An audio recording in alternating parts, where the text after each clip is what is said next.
Morning டிஃபனுக்கு வந்து கொள்ளு கொஞ்சம் பயிர் துவையல் தான் ரெடி பண்ணேன். சாப்பிட்டுட்டு சரி கருவேப்பிலை கொஞ்சம் ஃப்ரெஷ்ஷாக போய் பறிச்சுட்டு வருவோமேன்னு சொல்லிட்டு போயிருந்தேன். கண்டெய்னரை காலையிலேயே கழுவி போட்டேன். நல்லா காஞ்சிருச்சு. அப்புறம் கையோட கருவேப்பிலை எல்லாத்தையுமே உருவி வச்சுட்டு ராகி 2 டேஸாக காயுது. ஏன்னா துணி மேலே போட்டதுனால கொஞ்சம் லேட் ஆகுது. இன்றைக்கி நல்லா காஞ்சிருச்சு. சரி கையோட இன்றைக்கி பவுடர் ரெடி பண்ணிடணும்னு சொல்லிட்டு எடுத்துகிட்டு வந்துட்டேன். இன்றைக்கி லஞ்சுக்கு தேங்காய் பால் சாதமும் கொண்டக்கடலை குருமாவும் தான் ரெடி பண்ணேன்.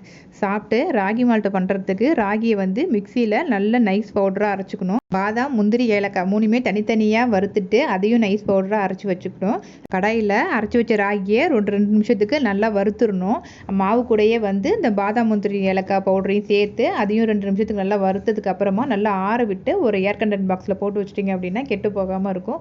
நிஜமாவே இன்றைக்கி எனக்கு ரொம்ப ஹாப்பியாக இருந்துச்சு. ஒரு ஹெல்த் ட்ரிங்க் வந்து வீட்லேயே நான் பசங்களுக்கு செஞ்சேன் அப்படிங்கிறதுக்காக. என் பசங்களும் குடிச்சிட்டு ரொம்ப டேஸ்ட்டாக இருக்குன்னு சொன்னாங்க.